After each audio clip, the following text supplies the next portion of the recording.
Je m'appelle Ardan Haye. J'ai 34 ans, et les gens disent que je me déplace dans les espaces comme si j'en avais déjà repéré toutes les issues avant même de respirer.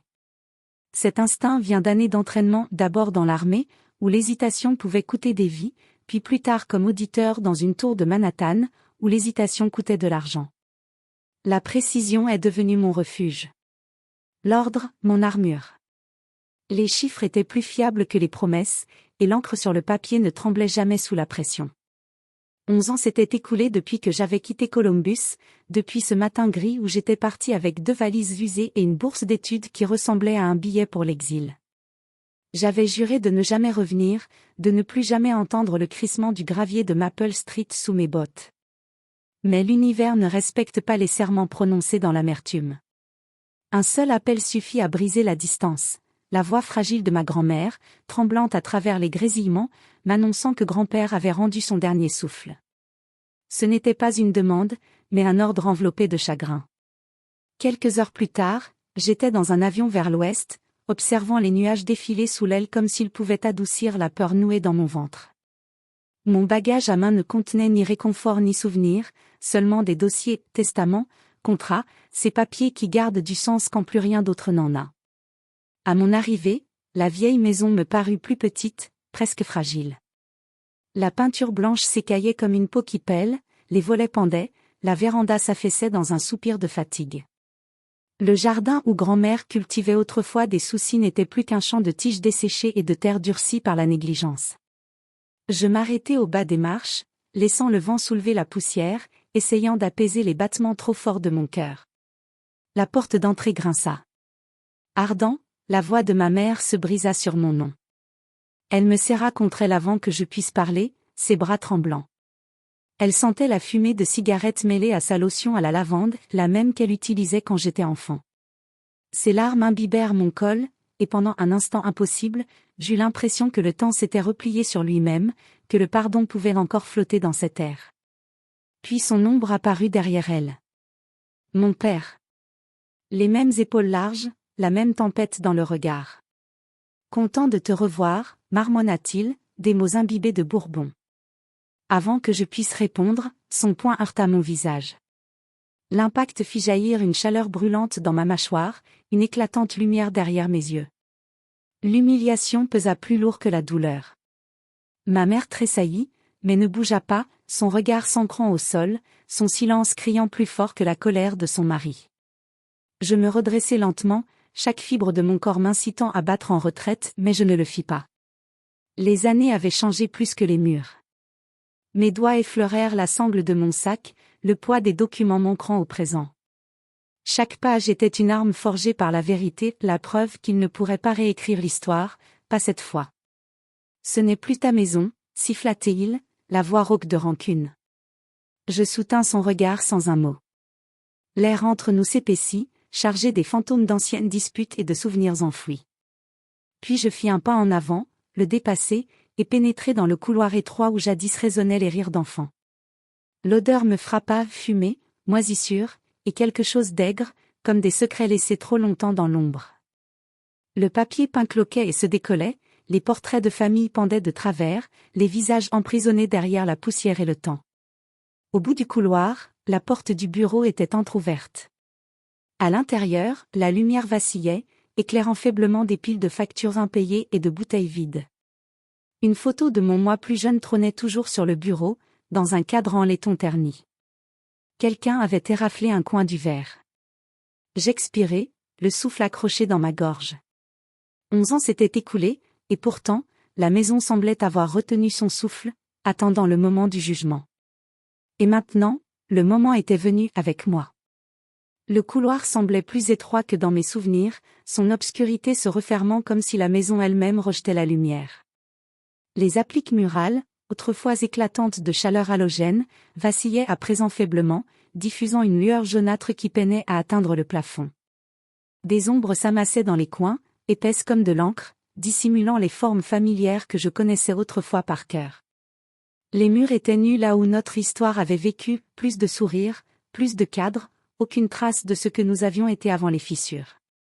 À la place de la photo de mon père droit comme un piquet dans son uniforme impeccable, la fierté forcée dans le regard, pendait une tête de cerf, empaillée et creuse. Ses bois s'étendaient largement, aigus et froids sous la lumière tremblante. Ses yeux vitreux semblaient vivants, accusateurs, comme s'il me reconnaissait et me jugeait. Mon estomac se noua sous une vieille peur, celle que je croyais avoir enterrée loin de Maple Street. Chaque pas soulevait un peu de poussière, un léger crissement sous mes semelles, les planches gémissant en signe de protestation. Le parquet autrefois poli, ce chêne que mon père avait travaillé avec un entêtement méticuleux, était désormais terne et collant, verni par les années de négligence. Mon reflet dans le sol n'était plus qu'une ombre déformée. L'air portait une lourdeur âcre, mélange de tabac froid, d'alcool renversé et d'une note métallique à peine perceptible. Il s'infiltrait dans mes poumons jusqu'à ce que chaque respiration ressemble à une gorgée de fantôme. Plus loin dans la maison, une horloge battait un temps irrégulier, son tic-tac bancal évoquant un cœur à bout de souffle. Ardent. La voix de ma mère me parvint de derrière, hésitante et fragile, chaque syllabe grevée d'années de silence. Cela fait longtemps. Les choses changent. Je me tournai vers elle, surprenant un éclair de reconnaissance avant qu'elle ne détourne le regard. Ses yeux, autrefois clairs et rieurs, semblaient délavés, comme si on en avait vidé la couleur. Ce geste, son regard fuyant, me blessa plus profondément que la contusion encore chaude sur ma joue. Elle tripota le tissu de sa chemise, lissant des plis imaginaires, ses doigts tremblant légèrement. C'était le même geste nerveux qu'elle faisait autrefois quand elle mentait sur les bleus ou les excuses. Elle marmonna quelque chose pour elle-même, un souffle avalé par l'air, puis sortit une cigarette de la poche de son tablier avant de se raviser, laissant retomber sa main mollement le long du corps. Le silence enfla entre nous jusqu'à emplir la pièce. Le seul bruit était le bourdonnement lointain du réfrigérateur dans la cuisine, peinant comme s'il avait, lui aussi, vieilli et fatigué. J'aurais voulu parler, demander pourquoi les murs étaient nus, pourquoi les yeux du cerf semblaient me juger, mais ma gorge resta nouée. Les mots paraissaient dangereux ici. Le couloir s'étirait devant moi comme un tunnel bordé de souvenirs refusant de s'effacer complètement. Je crus entrevoir les échos du passé, les bottes de papa près de la porte, les rires de maman les dimanches matins, la douce odeur de brioche à la cannelle qu'elle faisait quand tout allait bien. Mais chaque fantôme se dissolvait dès que je clignais des yeux, remplacé par le silence rance et vide qui régnait désormais. Je fis glisser ma main le long du mur, sentant la rugosité des cloques de peinture, les morsures du temps. Mes doigts effleurèrent un clou qui dépassait encore, dernier vestige d'un cadre où notre famille était figée dans de meilleurs jours. Je me demandais si c'était elle qui avait décroché les photos ou s'il les avait arrachées dans un accès de rage alcoolisée. Maman bougea derrière moi, le plancher gémissant sous son poids. « Tu n'aurais pas dû venir » murmura-t-elle, à peine audible. Ces mots n'étaient pas cruels, seulement résignés, comme si elle avait déjà accepté que l'espoir n'avait plus sa place entre ses murs. Je jetai un regard vers le salon. La poussière flottait dans l'air, avançant lentement à travers la lumière. Tout ici semblait plus petit, plus mesquin, comme si les murs eux-mêmes avaient appris à garder les secrets. Je fis un pas de plus dans l'obscurité, et pour la première fois depuis mon entrée, je compris que ce n'était pas la maison qui avait le plus changé. C'était elle. En franchissant le seuil, je me figeai. Le salon paraissait plus étroit, presque étouffant, l'air saturé de bière éventée et de sueur. Il était là, affalé dans l'ancien fauteuil inclinable qui avait jadis été le trône de mon père, son royaume tenu dans 4 murs fatigués. Ce siège avait autrefois été sacré, un lieu de paix rare où je venais m'asseoir à ses côtés les dimanches silencieux, les jambes pendantes, le téléviseur diffusant lentement des matchs de football accompagnés du murmure de ses commentaires. À présent, on le reconnaissait à peine. Le cuir usé avait été remplacé par un tissu de camouflage grossier, élimé aux coutures, taché des fantômes de trop de nuits comme celle-ci. L'homme qui l'occupait n'était plus qu'un écho de celui que j'avais craint, mais alourdi, ses épaules s'enfonçant dans le coussin comme si le poids de ses choix l'avait enfin rattrapé. Ses cheveux, autrefois taillés nets, pendaient maintenant inégaux, ternes, striés de gris qui luisaient sous la faible lumière. Il ne bougea pas, ne se redressa pas. Ses doigts s'enroulaient autour du goulot d'une bouteille de bière comme s'il s'y agrippait pour ne pas sombrer plus loin dans sa propre ruine. « Eh bien, regarde un peu qui s'est décidé à revenir, » dit-il enfin, sa voix roulant dans la pièce comme un tonnerre, forte, calculée, exigeant l'obéissance. Ce n'était pas un salut. C'était une revendication de territoire. Le son emplit chaque recoin, rapprochant encore les murs. Il se renversa légèrement, le menton levé, comme un homme convaincu qu'il possédait encore tout ce qu'il avait déjà détruit. Je gardai le silence, la mâchoire crispée, les mots naissant comme des étincelles au fond de ma gorge sans jamais s'enflammer. À la place, mon regard glissa sur la pièce, cherchant les vestiges de ce qui nous appartenait autrefois. Les étagères qu'il avait jadis fabriquées avec tant de soin avaient disparu, remplacées par des meubles dépareillés en aggloméré bon marché, ployant sous le poids de trophées en plastique, de bois de cerf poussiéreux et d'hameçons rouillés, symboles de petites victoires creuses. Les murs étaient nus, hormis un drapeau épinglé de travers, son tissu déchiré sur les bords. L'odeur de graisse et de vieille fumée s'accrochait à tout, s'infiltrant jusque dans les meubles. Même la moquette portait les traces sombres de bouteilles renversées puis oubliées. À travers la fenêtre, j'aperçus la cour ou ce qu'il en restait. Le panier de basket qui se dressait autrefois fièrement près de l'allée avait disparu, ne laissant qu'une cicatrice de béton. J'aurais juré entendre l'écho de mon moi de 13 ans criant de joie quand papa l'avait fixé au sol, le bruit du ballon rebondissant sur l'asphalte, les rires qui flottaient dans l'air d'été. Tout cela avait été effacé. Là où jadis le jardin de ma mère fleurissait dans un désordre éclatant, rose et souci encadrant les rangées bien droites de tomates, ne subsistait plus que du gravier, inégal et stérile. La terre, autrefois parfumée de pluie et de verdure, ressemblait désormais à de la cendre. Chaque détail frappait plus fort que le précédent, l'addition d'un millier de petites redditions. La maison que j'avais laissée derrière moi n'était pas simplement négligée, elle avait été réécrite, dépouillée de toute tendresse, remplacée par le vide routinier de la rancune et de l'habitude. Mais sous la douleur, quelque chose de plus solide commença à remuer. Pas la rage, même si elle grondait doucement dans ma poitrine. Pas la pitié non plus, bien que son ombre frôle encore ma conscience. C'était de la détermination froide, réfléchie, inébranlable. Celle qui naît lorsqu'on voit la vérité dépouillée de toute nostalgie. Ce n'était plus la maison où j'avais grandi. C'était une tombe bâtie de souvenirs qui refusait de rester enfouie. Et pour la première fois, je compris que je n'étais pas revenu pour faire le deuil. J'étais revenu pour reprendre ce qui restait. La rancune, oui, mais tissée d'un fil plus froid, plus tranchant, la résolution. Pas celle qui crie ou tremble, mais celle qui vibre discrètement sous la peau, patiente. Les documents dans mon sac étaient mon assurance, la preuve tangible que toutes les revendications ici ne pouvaient être réécrites ou brûlées. Chaque signature, chaque clause, était une petite forteresse dressée contre le chaos qui avait autrefois régné dans ces murs. Ma main resta un instant sur la sangle, sentant son poids s'enfoncer dans ma paume, me rappelant où j'étais. De l'autre côté de la pièce, il était affalé dans le fauteuil de mon père, ce sourire paresseux s'étirant comme une nappe d'huile sur son visage. Il croyait que mon silence signifiait capitulation. Qu'il le croie. Pour l'instant. Je me détournai, le plancher gémissant sous mes pas, les lattes se pliant comme si elles aussi voulaient parler. En atteignant l'escalier, un courant d'air frais descendit d'en haut, effleurant ma joue comme un avertissement. Les marches craquaient sous mes pieds, chaque pas plus lourd, plus lent, résonnant dans la maison creuse comme un compte à rebours. Des particules de poussière tournoyaient dans l'air, captant la faible lumière, comme si la maison exhalait avec chacun de mes mouvements. Arrivé sur le palier, je m'arrêtai, la main sur la rampe lisse, polie par des années de passage, les siens, les miens, les nôtres. Je me souvins de moi, enfant, montant ces marches pieds nus, poursuivi par les éclats de rire et la voix de maman me disant de ralentir. À présent, ce son n'existait plus que dans un recoin de ma mémoire, flou et inaccessible. L'espace entre celui que j'étais et celui que j'étais devenu me parut impossible à franchir. Je pris une inspiration, me préparant à affronter la porte au bout du couloir, celle qui, autrefois, ouvrait sur ma chambre. Quelques jours plus tôt, ma vie n'avait rien de cette lente décomposition. Mon bureau surplombait Midtown Manhattan, les vitres immenses reflétant la lumière hivernale qui découpait le ciel en éclats d'argent.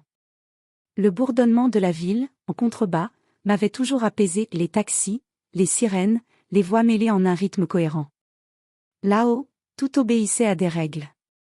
Délai, bilan, ligne sur un écran.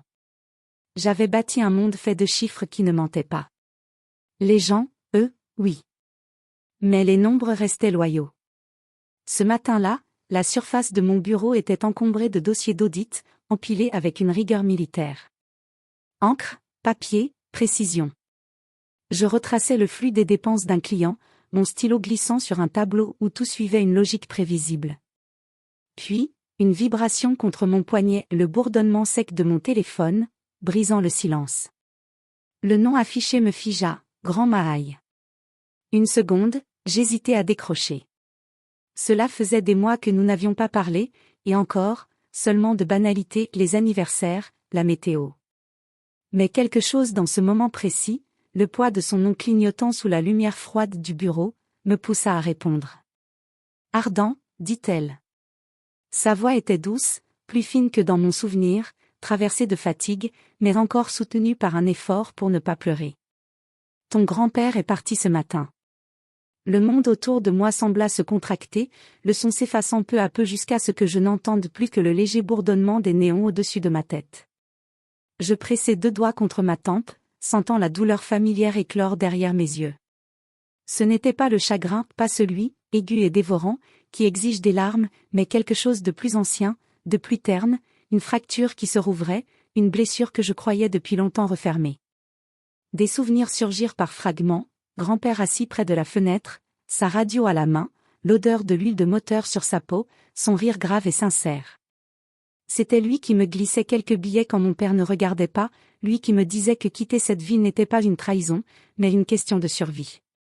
Et maintenant, il n'était plus là.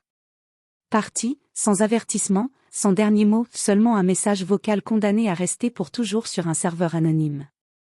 Je me souvenais avoir regardé par la fenêtre après avoir raccroché, le ciel se brouillant en lignes d'acier et de brume. Les voitures en bas rampaient comme des veines de lumière, vivantes, indifférentes. La ville ne s'arrêtait jamais pour la mort de quiconque. Elle ne l'avait jamais fait. Je restais là, les mains immobiles sur le clavier, tandis que les chiffres à l'écran perdaient tout sens. Au fond de moi, je savais déjà que le vol de retour n'avait rien à voir avec le deuil. C'était une confrontation, une que j'avais longtemps repoussée. À présent, debout en haut de cet escalier, face au couloir sombre de la maison de mon enfance, cette même certitude froide se fixait dans mes os. Je n'étais pas venu pour pleurer. J'étais venu pour régler le compte inachevé entre le sang et la vérité. Grand-père m'avait toujours appris que la vérité se cachait dans les petits caractères. Bien avant que je m'assoie derrière un bureau, il prenait place en face de moi à la table de la cuisine, un mug ébréché près de la main, la lumière de l'après-midi se reflétant sur ses lunettes. Il me glissait sa loupe de poche rayée, le métal froid contre le bois, et me disait d'une voix calme et posée, « Les détails comptent plus que les promesses, Ardent. Les promesses, c'est de l'air. Les détails, ce sont des encres. » Je n'en comprenais pas alors toute la portée. Mais quelque part entre l'encre et le silence, j'ai appris à voir les espaces où les mensonges aiment se cacher. Sa voix, au téléphone, tremblait légèrement, usée par la perte. La cérémonie est samedi, dit-elle, chaque syllabe mesurée, comme si parler trop vite risquait de briser quelque chose de fragile entre nous. Tu dois rentrer à la maison. La demande, non, l'ordre resta suspendu dans ma poitrine, une pression impossible à avaler. Columbus était devenu un mot que j'évitais, un lieu scellé en moi comme une porte de grenier clouée de l'intérieur. Chaque souvenir qui y était lié s'était couvert de poussière, laissé à pourrir doucement dans le noir.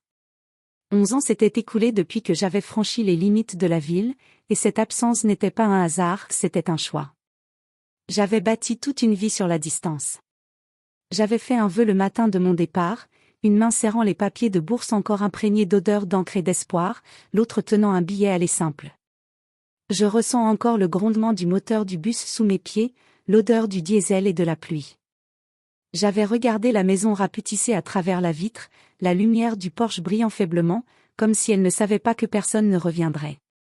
Je ne sais pas si je peux, avais-je fini par dire, les mots sortant plus froids, plus plats que je ne l'aurais voulu. La ligne resta silencieuse un long moment. J'entendis presque son souffle, peut-être le froissement du combiné, le geste de quelqu'un qui ferme les yeux pour choisir avec soin ses prochains mots. Quand elle parla de nouveau, la douceur de sa voix n'était pas du réconfort, c'était un avertissement déguisé en tendresse. Tu dois voir ça de tes propres yeux. Il y avait quelque chose dans sa manière de dire cela qui fit accélérer mon pouls. Ce n'était pas seulement la tristesse, il y avait, sous ces mots, une tension cachée, comme si elle essayait à travers les interférences de me tendre quelque chose d'invisible mais d'urgent. Ce tremblement dans sa voix s'insinua sous ma peau. Je tournai ma chaise vers la fenêtre, laissant mon regard glisser sur la ligne d'horizon. La ville s'étendait à perte de vue, ses tours de verre captant les dernières lueurs du soir, champs de reflets et de mouvements. En bas, les taxis jaunes tissaient le trafic comme des veines de lumière, chacun vibrant d'une intention précise. C'était le monde pour lequel j'avais lutté, structuré, implacable, exact. Chaque parcelle avait été gagnée à force de calcul, de contrôle.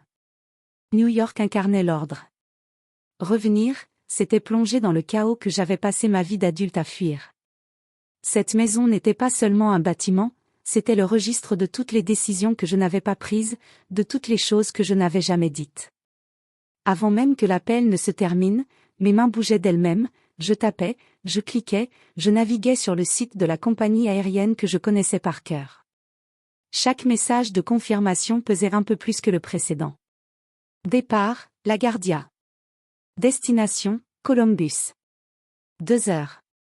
Il ne faudrait que 2 heures pour effacer plus d'une décennie de distance soigneusement entretenue. Je fixai l'itinéraire affiché à l'écran, la pâle lumière se reflétant sur la vitre. J'aurais dû hésiter davantage, réfléchir aux raisons qui la poussaient à me vouloir là-bas. Mais la curiosité, ce vieux héritage venu de lui, refusa de me lâcher. Lorsque je me levai, le bureau autour de moi paraissait stérile, métal, verre, lumière bourdonnante. Dans un coin du bureau reposait une photo que je gardais cachée sous un dossier, moi, à 16 ans, aux côtés de grand-père, tous deux plissant les yeux sous le soleil éclatant de l'Ohio. Son bras passait autour de mes épaules. Je retournai la photo face contre la table. Faire ma valise ne prit pas longtemps. Je pliai soigneusement le costume noir, le tissu lisse sous mes doigts, et le glissai dans un petit sac avec quelques effets essentiels.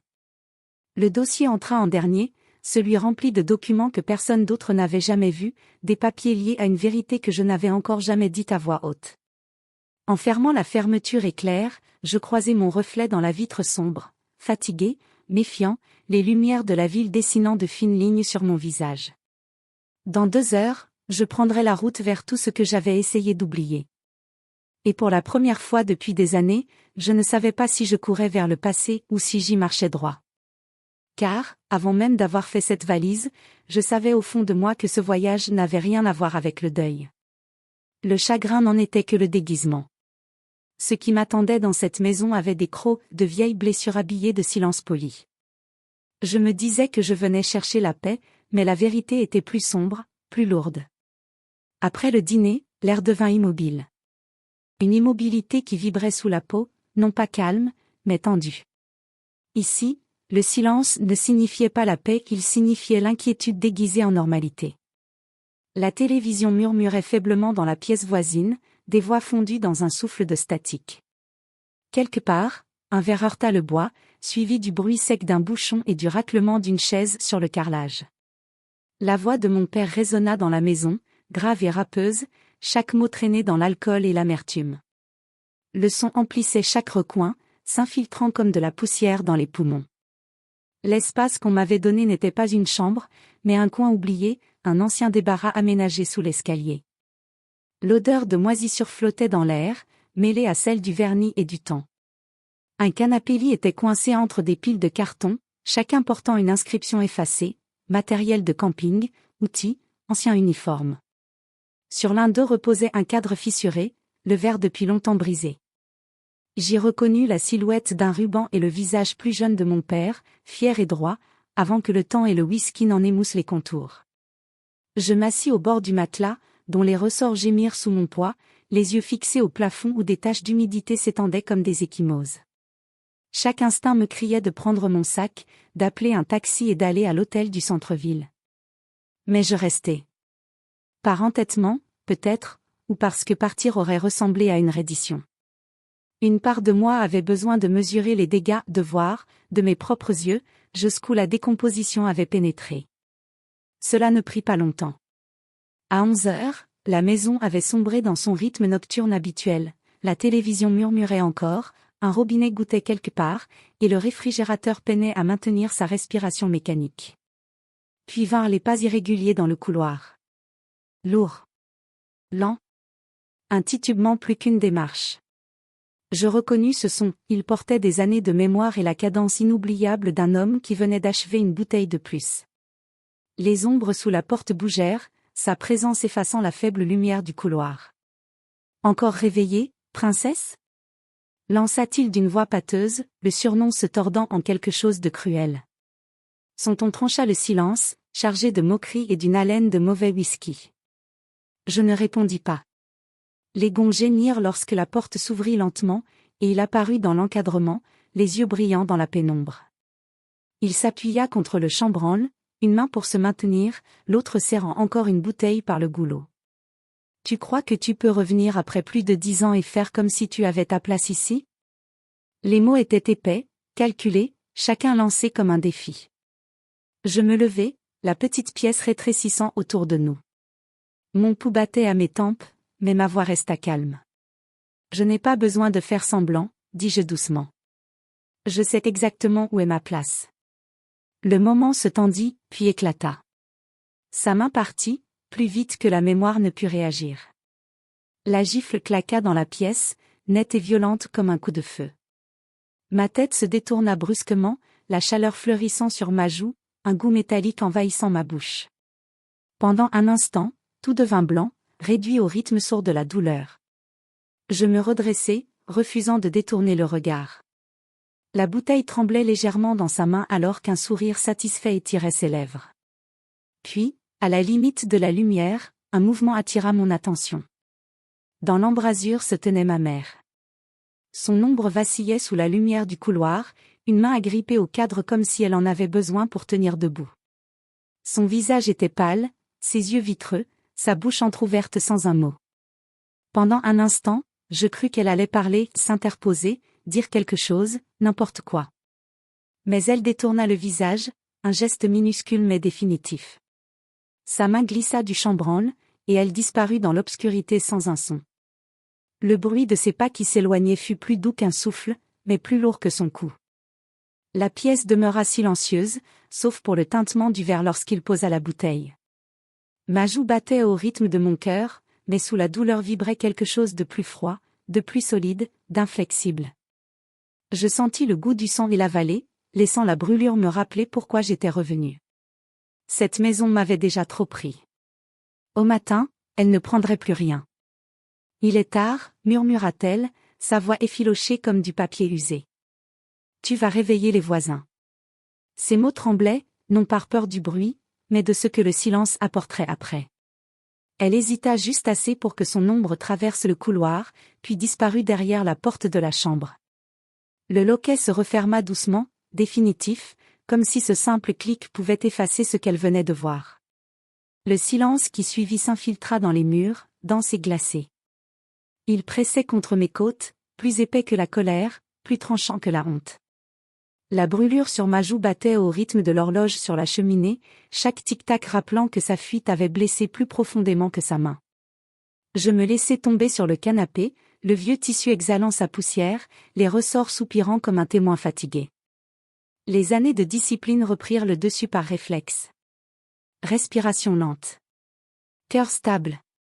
Esprit focalisé. La part de moi formée à survivre se ralluma avec une précision mécanique. Je pris mon téléphone sur l'accoudoir, sa lueur pâle découpant la nuit, et ouvris la caméra frontale. Le reflet me renvoya une lumière crue, révélant l'enflure sur ma peau. J'inclinai la tête, ajustai l'angle, capturant chaque perspective nécessaire. Documenter n'était pas une vengeance. C'était une survie. Ouvrant le canal crypté de mon entreprise, je téléversai chaque image, ajoutant des annotations précises, heure, lieu, description, état émotionnel, factuel, détaché. L'habitude rendait les gestes efficaces. Un léger carillon confirma l'envoi de l'entrée. Toujours tout enregistré, la voix de mon grand-père résonnait dans ma mémoire, calme et absolue. Les preuves ne mentent pas quand les gens le font. Garde ta vérité bien verrouillée. Pendant un instant, j'étudiai le visage à l'écran, mâchoire tendue, yeux durs, aucune trace d'hésitation.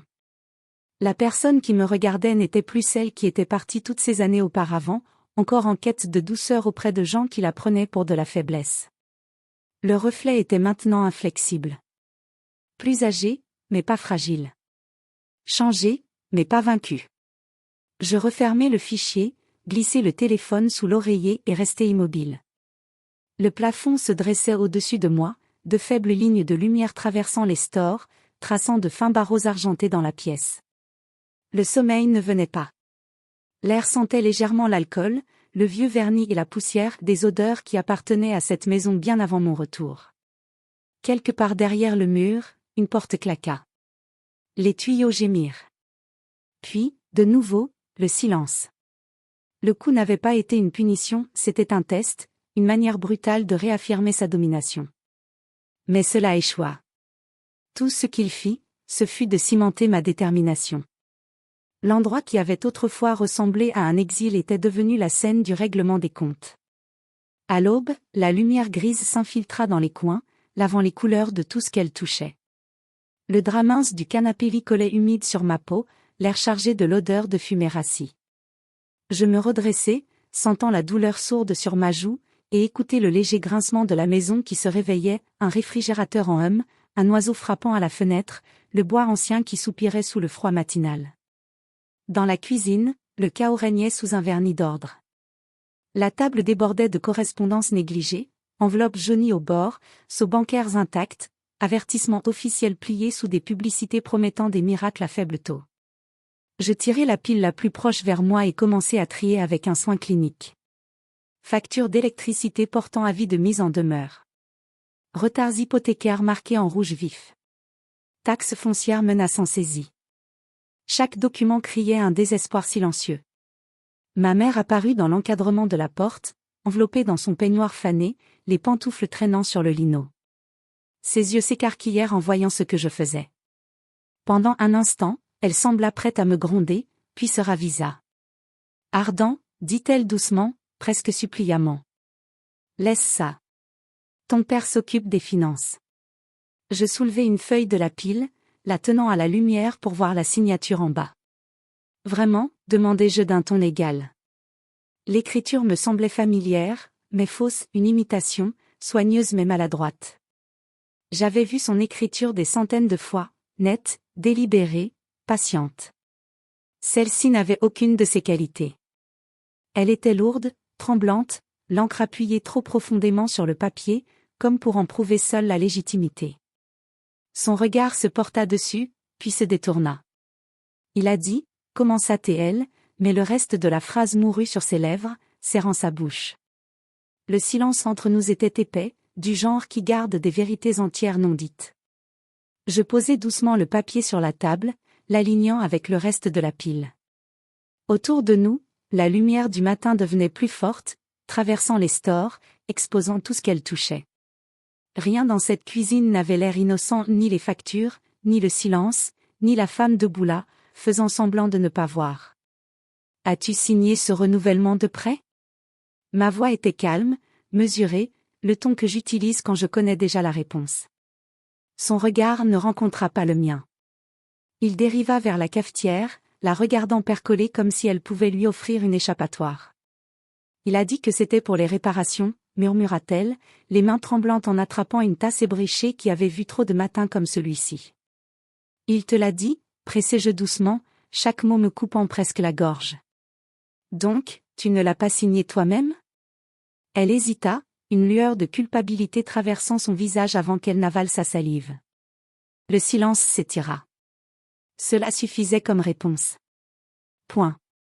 Depuis le salon, sa voix retentit, forte, condescendante, chargée de l'assurance d'un homme qui avait passé des années à réécrire la vérité pour qu'elle lui soit confortable. Ne commence pas avec tes jeux de suspicion de grande ville, aboya-t-il, comme si la phrase seule pouvait effacer sa responsabilité. Cet endroit avait besoin de travaux, et je m'en occupais. Nouveau garage, nouveau bureau, ça coûte de l'argent. Je tournai légèrement la tête, laissant ces mots flotter dans l'air tandis que mes yeux se posaient sur la fenêtre. Dehors, le soleil reflétait sur le revêtement déformé des soi-disant rénovations. Le garage dont il se vantait n'était qu'une coque métallique surdimensionnée, empiétant sur la limite du terrain, son cadre irrégulier, son utilité douteuse. La moitié du jardin avait disparu sous le béton. Le bureau ressemblait à un cabanon bâclé, habillé de revêtements bon marché et de peintures à bas prix. Le savoir-faire dont mon père était autrefois fier, assemblage précis, vernis lisse, alignement stable avait disparu, remplacé par des raccourcis et des gestes creux. « Tu appelles ça réparer ?» murmurai-je. Mais il se contenta de pencher la tête en arrière, avala une autre gorgée de sa bouteille, laissant un sourire moqueur se dessiner sur son visage. Le liquide ambré tangua près du bord alors qu'il agitait son verre paresseusement, comme si cette conversation était en dessous de lui. À midi, la table de la cuisine était devenue un tableau de preuves. J'avais déjà rempli la moitié d'un dossier, scannant chaque relevé, chaque renouvellement, prenant des photos nettes sous plusieurs angles. Chaque fichier était étiqueté, daté et téléchargé. La trace se formait, morceau par morceau, des lignes d'encre racontant une histoire de négligence déguisée en entretien. Pourtant, le puzzle manquait encore d'une pièce cruciale, la preuve de l'usage de l'argent une fois les chèques encaissés. Cette piste arriva de l'autre côté de la rue. Madame Patterson me rattrapa avant que j'atteigne le portail, sa petite silhouette enveloppée dans un châle tricoté malgré la brise chaude. Elle semblait plus âgée, bien sûr, ses cheveux maintenant argentés, ses mouvements prudents, mais ses yeux conservaient la même acuité qui m'avait surpris lorsque je volais des biscuits dans sa cuisine à 10 ans. « Je ne devrais pas m'en mêler », murmura-t-elle, jetant un regard nerveux vers notre porche. « Mais quelqu'un doit tenir les registres. » Elle me pressa une enveloppe fine dans la main, ses doigts tremblants. Le papier était doux, usé par de trop nombreuses manipulations. À l'intérieur, une collection de photographies, chacune plus douloureuse que la précédente. Mon souffle se coupa en les parcourant. Notre pelouse avant transformée en marché. Des tables chargées de ce qui avait autrefois fait de cette maison la nôtre. La collection de pièces rares de mon père, minutieusement cataloguée durant mon enfance, étalée sur des plateaux en plastique sous un panneau manuscrit, garage sale. Le service à thé en porcelaine de ma grand-mère, qu'elle avait transporté à travers les États, réduit à une présentation dépareillée dans des cartons. Même mes dessins d'enfance, pliés, tachés, empilés comme des déchets. Il disait que c'était du matériel de stockage, murmura Madame Patterson, les lèvres serrées. Mais je savais mieux. Je reconnaissais ces objets. Les photos se brouillèrent un instant lorsque je clignai des yeux avec force, la colère serrant ma poitrine jusqu'à rendre la respiration difficile. Il ne libérait pas de place, il dépouillait le passé, pièce par pièce. Vendre la mémoire. Vendre l'héritage. Vendre tout ce qui avait jamais eu de valeur dans cette maison. Je glissai soigneusement les images dans mon dossier, les rangeant aux côtés des signatures frauduleuses et des relevés impayés. Ensemble, elles formaient une histoire impossible à nier, une histoire de trahison, de dette et de destruction silencieuse dissimulée derrière le calme suburbain. Mais les histoires ont besoin de témoins. C'est ainsi que je me retrouvai devant un petit cabinet d'avocats, à 2 pâtés de maison du tribunal. Le bâtiment était ancien, ses briques assombries par la pluie et le temps. La plaque en laiton à côté de la porte indiquait « Jonathan Morrison, attorney at law ». Les lettres étaient fanées mais nettes, à l'image de l'homme qui apparut lorsque je franchis le seuil. Il se leva derrière un lourd bureau en chêne, le dos toujours droit malgré l'âge. 60 ans, peut-être plus. Ses cheveux clairsemés, peignés soigneusement, sa cravate légèrement de travers, suggérant qu'il travaillait depuis l'aube. « Votre grand-mère a appelé avant », dit-il d'une voix basse et posée, tendant la main. La poigne était ferme, rassurante. Elle m'a dit que vous apporteriez quelque chose d'important. Je pris le siège qu'il indiqua, le cuir gémissant sous mon poids. Posant le dossier sur son bureau, je commençai à en étaler le contenu, factures, renouvellement de prêts, reçus de gages et les photographies données par Madame Patterson. Il se pencha en avant, ses lunettes glissant sur le nez, examinant chaque document avec précision.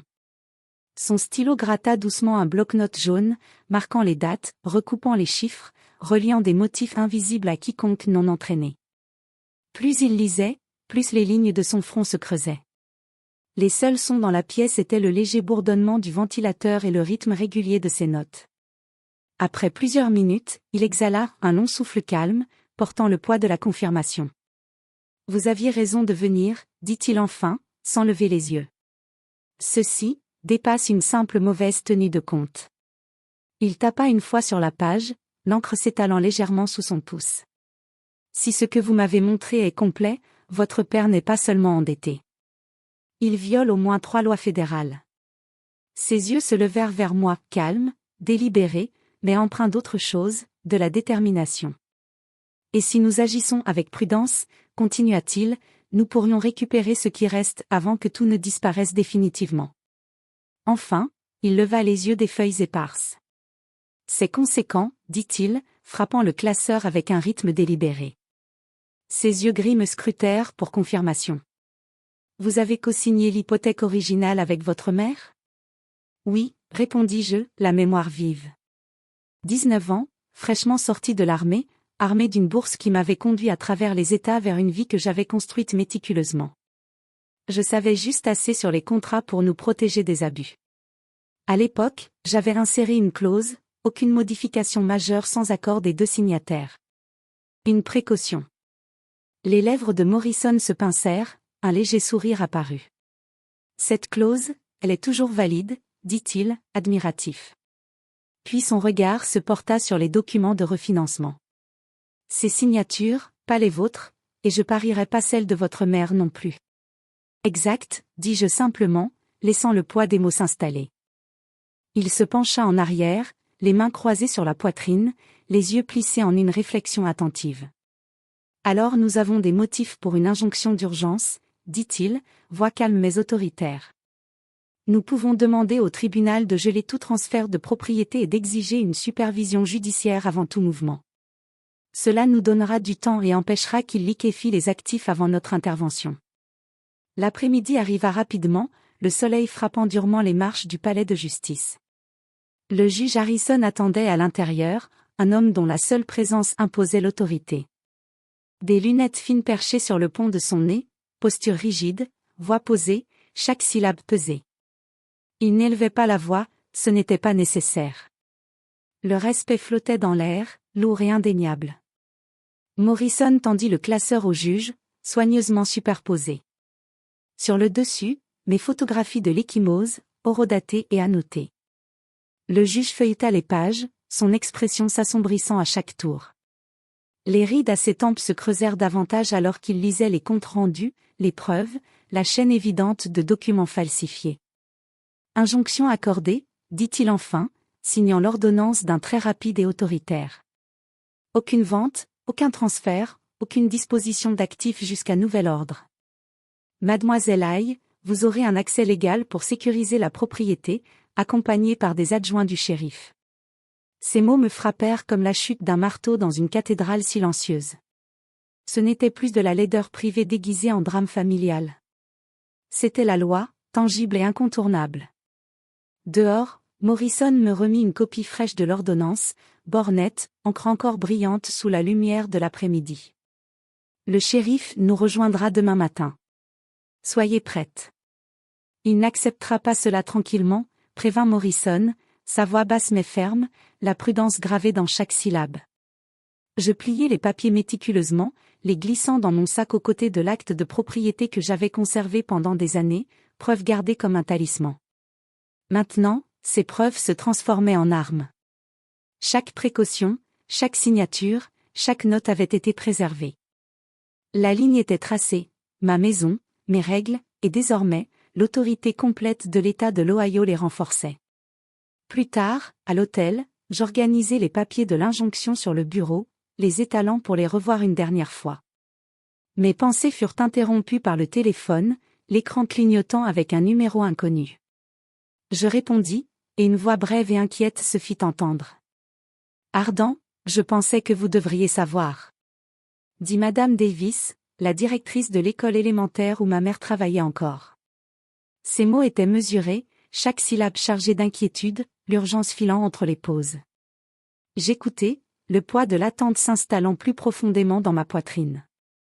Même ici, à des centaines de kilomètres de la maison que j'avais quittée, les fils du passé se tendent. Demain apporterait la confrontation, mais ce soir, les pièces étaient en place, les preuves alignées, la stratégie se formait. Je contemplais les lumières de la ville depuis la fenêtre de l'hôtel, les rues en dessous floues de mouvement et de détermination, pensant à la maison qui m'attendait, la maison qui m'appartenait enfin, désormais soutenue par la loi, prête à être reprise. Ton père a encore fait une scène ici. Les mots atteignirent à peine mes oreilles que je mettais déjà le moteur en marche. Je me glissai sur le siège conducteur, le cuir froid sous mes doigts, et pris la route, les pneus crissant sur le gravier de l'allée. À mon arrivée à l'école, les conséquences étaient déjà visibles. Des groupes de personnel s'attardaient près de l'entrée, les visages tendus par des murmures inquiets. Un agent de sécurité se déplaçait, scrutant chaque véhicule qui passait. Les portes avant avaient été verrouillées puis rouvertes, le hall résonnant de fragments de disputes déjà transformés en rumeurs. À l'intérieur, je trouvai ma mère dans le bureau principal. Sa peau avait pris une teinte marbrée, des taches rouges se répandant sur ses joues comme des aquarelles. Elle serrait une pile de dossiers contre sa poitrine, ses doigts appuyant fort comme si le papier pouvait la protéger de l'humiliation. Ses lèvres étaient pincées en une ligne fine, et les bords de ses yeux brillaient faiblement sous les néons. Depuis le couloir, sa voix retentit à nouveau, forte et abrasive, coupant le silence comme une scie. Il faisait les 100 pas, gesticulant violemment, se plaignant de filles ingrats, de biens volés, de trahisons imaginaires. Madame Davis se baissa légèrement à ma hauteur, la voix basse mais posée. « Nous devons le faire sortir, dit-elle, les yeux jetant des regards vers l'entrée comme s'il pouvait revenir à tout moment. Je jetai un coup d'œil à ma mère, mais elle ne croisa pas mon regard. Ses mains, tremblantes, s'agitaient sur les bords des dossiers comme si lisser le papier pouvait effacer ce qui s'était passé. Le poids de la honte était gravé dans ses épaules, l'abaissant. « Ce n'est plus seulement mon combat, murmurai-je, voix douce mais ferme. » Mes mots semblaient la traverser, atteignant le tremblement de sa poitrine. Pour la première fois de la journée, le masque rigide qu'elle portait commença à se fissurer. Ses lèvres se pressèrent l'une contre l'autre, une faille apparaissant dans des années de silence appris. Plus tard, à l'hôtel, on frappa à ma porte. Elle se tenait là, ne portant rien d'autre qu'un petit sac en cuir et un regard que je n'avais jamais vu auparavant. La défaite était à ses côtés, mais sous elle, quelque chose de plus tranchant, un fil de détermination tissé à travers la résignation. « Je ne peux pas vivre comme ça, murmura-t-elle, la voix brisée. Tout le monde le voyait. Il m'a rabaissé devant des gens que je connais depuis 15 ans. Je lui désignai le dossier préparé par Morrison, posé soigneusement sur le bureau. L'accord de restauration y était, net et ordonné, ses clauses précises et protectrices. Le document rétablissait la maison dans sa structure de propriété initiale et bloquait tout prêt ou transfert non autorisé. Ta mère conserve le droit d'y résider à vie, expliquai-je doucement, mais le contrôle de Rick s'arrête ici. Ses doigts flottèrent au-dessus du stylo, l'hésitation visible dans le léger tremblement de sa main. S'il découvre, ajoutai-je, il sait déjà qu'il est en train de perdre. Le temps sembla s'étirer. Son regard glissa sur le document, puis retourna au mien. Enfin, elle abaissa sa main et commença à signer. Chaque trait était incertain, tremblant, mais il traversait des années de silence imposé, une réappropriation ancrée dans des mouvements petits et délibérés. Quand elle glissa les papiers à nouveau sur la table, je sentis quelque chose de subtil mais indéniable changer dans la pièce. Pas encore un triomphe, mais une fissure dans le mur qu'il avait construit autour d'elle, la première faille dans sa domination. Elle s'essuya rapidement les yeux. « Ne lui dis pas que j'ai signé ce soir, dit-elle. Je hochai la tête. Pour l'instant, le secret importait plus que la célébration. Une page, un acte, une fissure dans son contrôle. Le lendemain matin, le bruit des marteaux et scies du constructeur emplissait la maison vidée.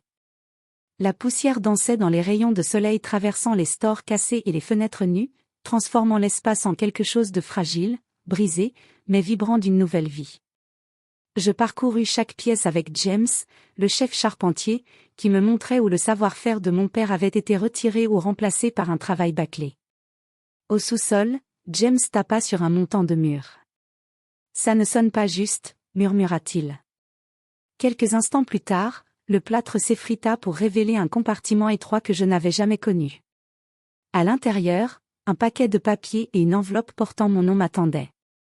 Je m'installai sur les marches usées, les mains tremblantes en dépliant la lettre. L'écriture de mon père, précise et délibérée, se déployait sur la page, un mélange de fierté et de prudence, d'instruction et de rappel, d'avertissement pour protéger la maison, et des supplications à ne pas la laisser tomber entre de mauvaises mains. En lisant ces mots, je ressentis le poids de l'héritage sur mes épaules, un mélange d'amour, de responsabilité et de l'inévitable attraction de l'histoire familiale.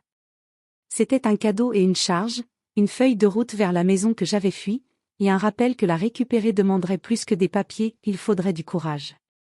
Cet endroit est plus que du bois et des clous, ardents.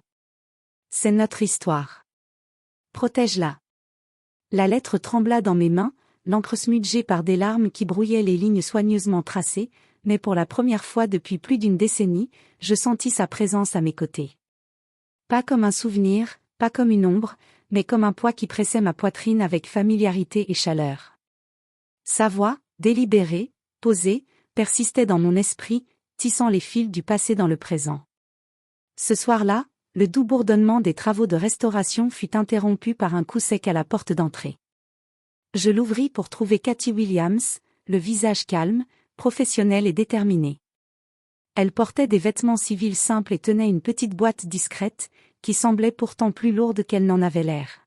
« J'ai servi avec ton père », dit-elle doucement en posant la boîte sur la rampe du porche. « Il m'a fait confiance pour les garder pour toi et ta mère si jamais il lui arrivait quelque chose. » Je la suivis à l'intérieur, mêlant anticipation et malaise. Elle ouvrit la boîte avec précaution, révélant des journaux reliés de cuir usé, des piles de photographies et une montre brillant faiblement sous la lumière tamisée du hall. Mon souffle se coupa. Chaque objet portait sa propre histoire, sa preuve d'une vie que j'avais à peine effleurée avant de partir. Son regard rencontra le mien, ferme et égal. Il y avait des rumeurs, dit-elle doucement, presque avec des excuses. Rick les déformait à son avantage. Mais ton père n'a jamais trahi la famille. Il parlait de toi et de Lydia constamment. Il vous aimait toutes les deux profondément, d'une manière qu'il exprimait rarement à haute voix. Ma mère apparut dans l'encadrement de la porte, hésitante, l'ombre assombrissant son expression. Cathy lui tendit une enveloppe scellée. D'une main tremblante, ma mère rompit le seau et déplia le papier à l'intérieur. Les larmes coulèrent librement sur ses joues tandis qu'elle lisait, chaque ligne adoucissant sa posture, allégeant la tension qui pesait sur elle depuis des années. Ses épaules se détendirent, ses lèvres s'entr'ouvrirent dans un petit soupir à peine perceptible. Lorsqu'elle leva enfin les yeux, sa voix tremblait, fragile mais résolue. « Ton père ne nous a jamais quittés, Ardent. Moi, je suis partie, admis-je, la velours sur ma langue, mais je veux revenir. » Je tendis la main et pris la sienne. La lettre était encore chaude, les mots qu'elle contenait portaient plus que de l'encre, ils portaient le souffle d'un homme qui avait combattu pour nous en silence, un héritage que nous n'avions jamais su atteindre. Entre la sueur, les coups de marteau et la mémoire tangible de sa présence gravée dans les murs, quelque chose en nous deux commença à se réparer, timide mais indéniable. Pendant ce temps, dans le bureau de Morrison, les preuves de trahison étaient exposées. Reçus, tickets de gage et signatures falsifiées étaient éparpillés sur le bureau poli, formant une carte de négligence et de tromperie. Chaque mensonge calculé, chaque transaction cachée que mon père n'avait jamais autorisée, reposait maintenant sous les lumières fluorescentes éclatantes. Morrison fit glisser le dossier devant lui lors des négociations, voix calme mais inflexible, « Tu n'as plus aucun terrain sur lequel te tenir. » Point. L'assurance de mon père vacilla. Les ricanements, la fanfaronnade, même la confiance ivre qu'il maniait comme une arme, tout cela disparut sous le poids des documents, des témoignages et des preuves irréfutables. Il s'affaissa dans sa chaise, les épaules voûtées, les yeux clignotants devant la réalisation et la défaite. Les termes furent lus à voix haute avec une précision judiciaire, restitution complète des biens, confession signée reconnaissant les falsifications et détournements, conformité à toutes les clauses protectrices de l'accord de restauration. Chaque geste, chaque mot, était un clou enfoncé dans le faux édifice qu'il avait passé des années à bâtir. Je regardais, calme et mesuré, le dernier fragment de son contrôle glisser de ses mains. À cet instant, la maison, les papiers et l'héritage des véritables intentions de mon père convergèrent enfin. Ce qui avait été brisé, dispersé et violé commença à se réaligner, pas complètement guéri, mais indéniablement orienté vers la restauration. Dehors, à travers les fenêtres ouvertes, les premiers rayons du coucher de soleil attrapaient les particules de poussière dans l'air, peignant les pièces d'or. La maison reprenait vie, respirant la lumière et la possibilité, portant avec elle les échos de la mémoire, de la justice et les débuts fragiles de la paix. La prison. Le concept flottait dans l'air comme un nuage d'orage, lourd et inévitable. Il chercha le regard de maman, espérant y trouver une lueur de sympathie, mais son regard resta obstinément baissé, lèvres serrées, mains crispées sur le dossier de sa chaise. Quand enfin le stylo toucha le papier, c'était comme si un poids s'était levé, pas pour lui, mais pour nous tous. Le premier acte honnête qu'il avait accompli depuis des années. Les jours passèrent. Lentement, presque hésitants, les camarades militaires de papa commencèrent à apparaître sur le pas de la porte, un à un. Chacun apportait des reliques du passé qu'il avait tenté d'effacer, une médaille nichée dans un écrin de velours, l'éclat d'un couteau de combat, une veste de terrain encore imprégnée de l'odeur sèche et poussiéreuse de missions lointaines. Leurs pas étaient silencieux sur le porche, leurs mains surdéposant chaque artefact sur la table de la salle à manger. En me serrant la main avec une gravité qui valait plus que des mots, l'un des hommes murmura « Il nous a menti, mais la vérité de ton père est désormais à l'abri. » Le soutien de la communauté s'ajouta à celui des frères d'armes. Des voisins arrivèrent avec des plats encore chauds, de petits paquets de lettres manuscrites, des anecdotes et des encouragements doux. Chaque assiette, chaque histoire, chaque main tendue avec bienveillance érodait l'ombre que Rick avait projetée sur nos vies. Pour la première fois depuis mon retour, le poids de la peur et de l'isolement s'allégea. Nous n'étions plus seuls, et la maison, autrefois vidée par la négligence, semblait pouvoir enfin respirer à nouveau. Ce soir-là, je m'assis avec maman à la table de la cuisine, l'accord de restauration signé étalé entre nous, à côté de la lettre pliée que j'avais gardée dans ma poche pendant des années. Ses bords, doux à force d'être manipulés, semblaient vibrer d'intention. « Tu auras le droit d'y résider à vie, dis-je doucement. Cette maison sera toujours la tienne. Mais désormais, il y a des règles, des limites. Plus personne ne dictera ce qui se passe sous ce toit. » Ses yeux brillèrent de larmes retenues. Elle hocha la tête une fois, faible mais résolue. « Je comprends, » murmura-t-elle. Et je la crus. Reconstruire la maison était une chose, marteau, si, clou, mais restaurer la famille, le rythme d'une vie partagée, prendrait plus de temps. Pourtant, nous avions enfin une fondation assez solide pour essayer. 3 semaines plus tard, la maison n'était plus une ruine. Le salon accueillait des étagères debout, réalisées avec la précision et le soin que mon père avait jadis apporté à chaque assemblage. Les sols brillaient d'un chêne restauré, leur ton chaud captant la lumière du soleil entrant par les fenêtres. Même la table de la salle à manger, poncée et polie, était prête à accueillir la vie au lieu de la négligence. Ce soir-là, maman et moi dressâmes la table ensemble. Fini les plats à emporter, les dîners réchauffés au micro-ondes avalés en silence. Elle avait préparé un rôti, des pommes de terre rôties et des haricots verts, des plats simples, familiers, imprégnés des rituels des dîners familiaux passés. Nous mangeâmes lentement, savourant chaque bouchée, mais surtout, la dignité silencieuse de nous asseoir en mère et fille sans peur, sans interruption. Après, je tirai mon ordinateur sur le canapé pour terminer un rapport pour mon entreprise. New York restait mon monde, animé et exigeant, mais maintenant Columbus y avait aussi sa place. Cette maison ne serait pas abandonnée. Je veillerai sur elle, en assurant son entretien, garantissant qu'elle demeure un sanctuaire, un témoignage de la résilience de la famille. Peut-être qu'un jour elle serait louée à une famille de confiance, mais je la garderai toujours prête, preuve que la propriété n'est pas seulement légale, mais vécue et honorée. Plus tard, nous sortîmes ensemble sur le porche. L'air était frais, portant la légère odeur de pin du jardin du voisin et la première fraîcheur de l'automne s'installant sur Columbus. Les étoiles s'étendaient dans le ciel, brillantes et intactes, reflétées dans le calme de notre sanctuaire restauré. Pour la première fois depuis des années, je ressentis un sentiment d'appartenance, pas seulement à une maison, mais à une vie reconstruite, pièce par pièce, avec soin, courage et patience inébranlables. La main de maman frôla la mienne. Je la serrai, un silence complice passant entre nous. Le passé avait été repris, la maison reconquise, et pour la première fois, l'avenir semblait à portée de main. Je nous servis chacun un petit verre de vin, le rouge profond captant la lumière du soir et scintillant comme du grenat liquide. Levant le mien, je laissai mon regard dériver du visage de maman à la maison derrière nous, maintenant illuminée de chaleur et de buts tranquilles, les fenêtres projetant des rectangles dorés sur la pelouse fraîchement balayée. « À papa », murmurai-je doucement, la voix presque perdue dans la brise du soir, pour avoir construit plus qu'un foyer, pour avoir construit quelque chose qui mérite d'être protégé. Les mots pesaient, portant les fantômes des luttes passées, les échos des années perdues et la promesse d'un futur retrouvé. Maman leva son verre, hésita un instant, puis le toucha doucement au mien. Son sourire était délicat, presque prudent, mais indéniablement sincère, une lueur d'espoir perçant à travers les lignes de fatigue et d'inquiétude. L'odeur légère de lavande flottait autour d'elle, se mêlant à l'arôme frais et terreux de l'herbe coupée. Je pris une gorgée lente, le vin réchauffant ma poitrine tandis que je laissais le poids du moment s'imprégner.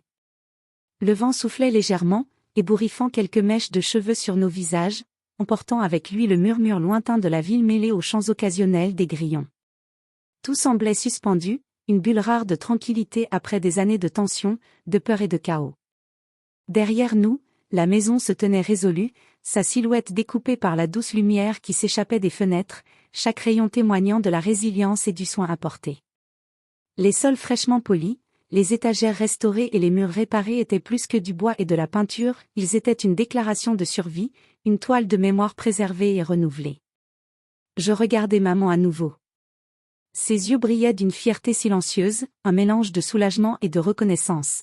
Le poids que nous avions porté si longtemps avait enfin changé. Nos mains se frôlèrent brièvement, un geste simple chargé d'une compréhension muette. Le soleil descendait, le ciel s'approfondissant dans des teintes d'ambre et de violet, et les premières étoiles apparurent, faibles mais certaines. Je sentis un lien entre le passé et le présent, une continuité s'étirant à travers la mémoire, la lutte et enfin la reconquête. Nous restâmes là, debout, verre en main, et pour la première fois depuis très longtemps, l'air entre nous était libéré de toute tension, lourd seulement de gratitude et de la certitude partagée que ce pourquoi nous avions combattu, tangible et invisible, était enfin à nous. Je pris une autre gorgée lente, savourant autant le vin que l'instant, et dans cette lumière douce du soir, la maison derrière nous n'était plus seulement un bâtiment. Elle était la preuve que la persévérance pouvait triompher, que l'amour et le courage pouvaient reconstruire même ce qui semblait irrévocablement brisé.